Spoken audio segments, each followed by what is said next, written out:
Movie के starting में ही हम लोगों को एक जेनिफर हिल नाम की लड़की को देखने को मिलता है। जेनिफर जो होती है वो एक राइटर होती है, तो इसी के चलते वो अपने थॉट्स को बढ़ाने के लिए और अपने माइंड को फ्रेश में रखने के लिए वो एक जंगल में जाकर केबिन में रहने का फैसला बनाती है। और अगले ही सीन में हम लोग को वो अपनी कार से केबिन की ओर जाती हुई दिखाई देती है, लेकिन वो रास्ते में सबसे पहले एक हाउस रेंट वाली शॉप पर रुकती है, जहां पर जो हाउस का ओनर होता है वो उसे केबिन चाबी देता है और साथ में वहां का नक्शा भी दे देता है, जिससे कि बाद में जेनिफर होती है वो सामान को लेकर वहां से निकल जाती है। थोड़ी देर अपनी कार से चलने के बाद में वो एक पेट्रोल पंप के पास जाकर वहां पर रुक जाती है, क्योंकि उसी कार में पेट्रोल खत्म होने वाला होता है। साथ ही साथ में वो एक ऐसे इलाके में पहुंच गई होती है जहां पर उसको रास्ता बिल्कुल भी समझ में नहीं आ रहा होता है। तो वहां पर पेट्रोल पंप पर 3 लोग खड़े होते हैं, जहां पर जेनिफर जाके उन लोगों से उस मैप के बारे में पूछती है और साथ साथ में पेट्रोल भी भरवाना स्टार्ट कर देती है। पेट्रोल पंप पर वहां पर हम लोगों को 3 आदमी देखने को मिलते हैं, जिनमें पहला का नाम जॉनी होता है, दूसरे का नाम डी और तीसरे का नाम मैनली होता है। यहाँ पर पेट्रोल को भरवाते वक्त जेनिफर से यहाँ पर थोड़ी बहुत गड़बड़ हो जाती है, जिससे कि बाद में जॉनी होता है जेनिफर के साथ में थोड़ी बहस हो जाती है और इसके बाद में जेनिफर जॉनी से सॉरी बोलती है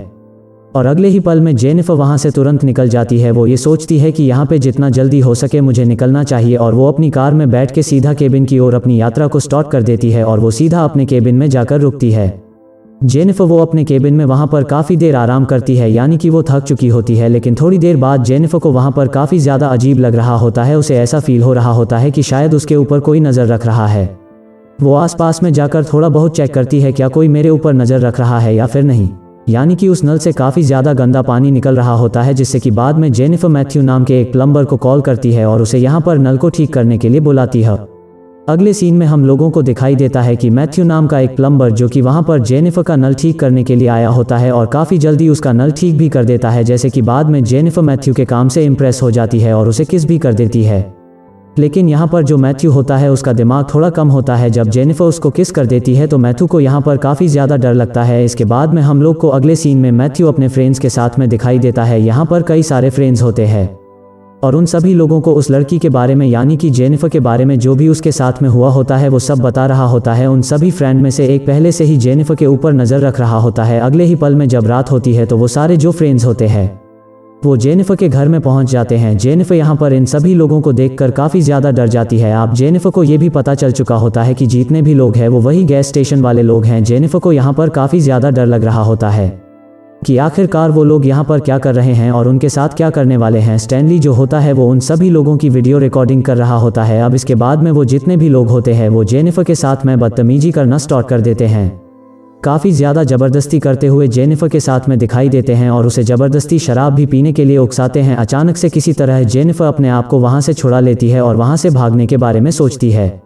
वो सीधा अपने घर से बाहर निकल के जंगल की ओर भागना स्टार्ट कर देती है। उसे जंगल में थोड़ी दूर पर भागने पर ही एक इंसान मिलता है, यानी कि एक पुलिस वाला मिलता है। उस इंसान का नाम स्टोर्च होता है। जेनिफर जो होती है वो सारा वाकया उस इंसान को बताती है, जिसके बाद में जो इंसान होता है वो जेनिफर के साथ में कैबिन में चेक करने के लिए जाता है कि आखिरकार वो कौन लोग हैं जो जेनिफर को तंग कर रहे होते हैं। लेकिन वहाँ पर वापस जाने के बाद ये पता चलता है कि उस केबिन में कोई भी नहीं होता है, सिर्फ जेनिफर होती है। वो इधर उधर छानबीन कर रही होती है कि शायद कुछ सुराग मिल जाए, लेकिन अगले ही पल हम लोग को ये देखने को मिलता है कि जितने भी वो सारे फ्रेंड्स लोग थे जॉनी के साथ वाले वो फिर से उसी घर में आ जाते हैं, यानी कि उसी कैबिन में आ जाते हैं। और यहाँ पर ये हम लोगों को चौंकाने वाली बात होती है, जो होता है वो भी उन लोगों के साथ मिला हुआ होता है। अब जेनिफर होती है वो उन लोगों के बीच में फिर से फंस चुकी होती है। जेनिफर यहाँ पर फिर नहीं समझ पा रही थी आखिरकार ये क्या हो रहा है।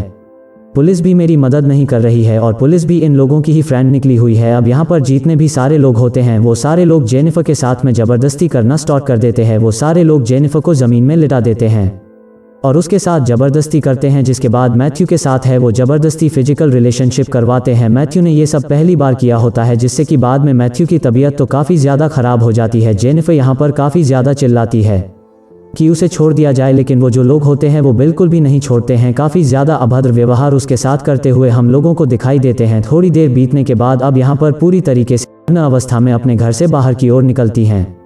ये लोग जितने भी फ्रेंड्स होते हैं वो लोग भी बाहर में निकले हुए होते हैं, लेकिन यहाँ पर सबसे ज़्यादा चौंकाने वाली बात यह है कि वो लोग फिर से जेनिफर को पकड़ लेते हैं और ज़मीन में लिटा देते हैं। अब वो लोग पूरी तरीके से उसको नग्न कर देते हैं, इस बार जिसका नाम है स्टोर्स होता है। साथ में इस बार रिलेशनशिप बनाता है। जेनिफर अब बेहद ही ज़्यादा सदमे में होती है। उसे यकीन ही नहीं हो रहा होता है कि आखिरकार ये मेरे साथ क्या हो गया है। वो धीरे धीरे चलते हुए ब्रिज पर पहुंच जाती है। जब वो ब्रिज पर पहुंच जाती है उसका पैर फिसल जाता है और उस सीधा पानी में गिर जाती है। जब वो पानी में गिर जाती है फिर वो दिखाई नहीं दे रही होती है, जिससे कि बाद में ये जितने भी फ्रेंड्स लोग होते हैं उसे ढूंढना स्टार्ट कर देते हैं।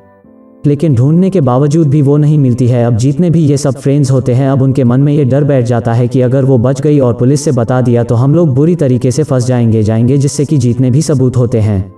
यानी कि अब हम लोग को रिवर वाला पार्ट देखने को मिलता है। जेनिफर होती है उन लोगों से अपना बदला लेने के बारे में सोचती है। सबसे पहले वो स्टैनली के घर जाती है और वहाँ से वो रिकॉर्डिंग जो होती है उसको चुरा लेती है। जी हाँ, आप लोग सही सुन रहे हैं।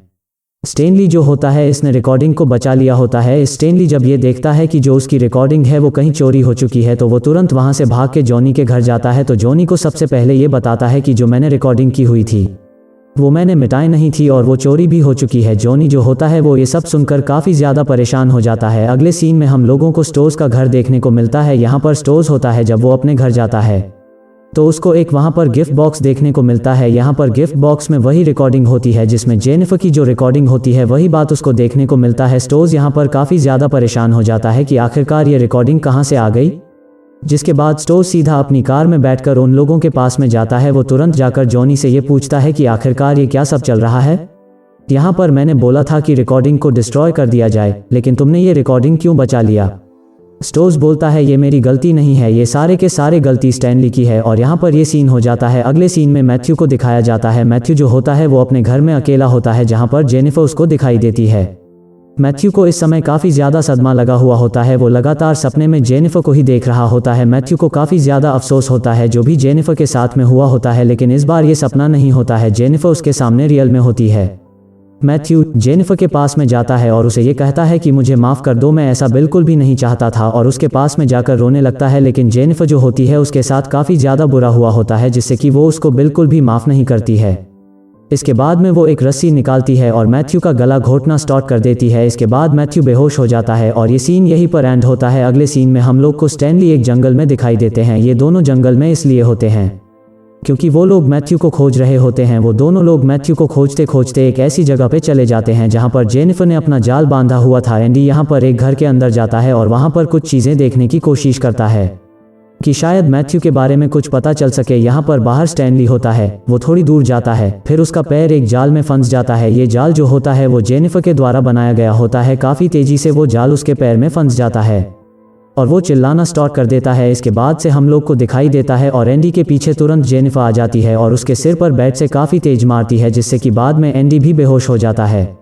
अब जेनिफर दोनों लोगों को अपने नए बेहद ही ज़्यादा खतरनाक जाल में बांध देती है एंड वो एक बाथ टब के ऊपर रखती है, जिससे कि बाथ टब भर जाए और एंडी की डूबने के बाद में मौत हो जाए। ये तरीका मारने का काफ़ी ज़्यादा खतरनाक लगता है और इस तरीके से वो एंडी को मारकर बदला लेती है। उधर स्टैनली जो होता है उसे एक पेड़ में बांधकर उसके मुंह में चूहा फंसा दिया जाता है, उसकी आंखों में कांटे लगाकर पीछे बांध देती है। ये सब करने के बाद में जेनिफर उसको अकेला यहाँ पर छोड़ देती है और बाकी का काम वहाँ के जंगलों के ऊपर छोड़ देती है, जिससे कि बाद में कौवे आते हैं। वो सीधा उसके पेट पर हमला करना स्टार्ट कर देते हैं और थोड़ी देर बाद स्टैनली की भी मौत हो जाती है। अगले सीन में हम लोगों को गैस स्टेशन में जॉनी को देखने को मिलता है, जहाँ पर भी जेनिफर पहुँच जाती है और जॉनी को घायल करके वहाँ से उठा ले जाती है और उसे भी काफ़ी ज़्यादा खतरनाक तरीके से बांध देती है। अब जेनिफर यहाँ पर जॉनी के साथ भी काफ़ी ज़्यादा टॉर्चर करना स्टार्ट कर देती है और थोड़ी देर बाद में एक धारदार कैंची से उसके लिंग को काट देती है। यहाँ पर काफ़ी ज़्यादा तड़पना चालू कर देता है क्योंकि उसका काफ़ी ज़्यादा खून बह रहा होता है। काफ़ी ज़्यादा तड़पने के बाद में जॉनी बेहोश हो जाता है। आप यहाँ पर आखिर में सिर्फ स्टोर्स बचा हुआ होता है।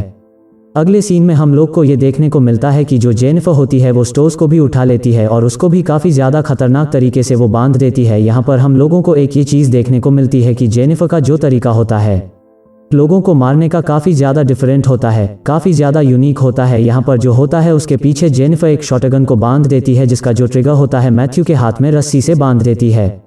अब यहाँ पर जेनिफर को केवल वेट करना होता है कि कब मैथ्यू की आंख खुले और कब मैथ्यू अचानक से वो रस्सी खींचे, जिसका ट्रिगर दब जाए और दोनों की मौत हो जाए। कुछ देर बाद मैथ्यू की यहाँ पर आंख खुलती है और जैसा उसने प्लान किया होता है वैसा ही होता है। ट्रिगर दब जाता है और दोनों की मौत हो जाती है। यहाँ पर मूवी का एंड होता है।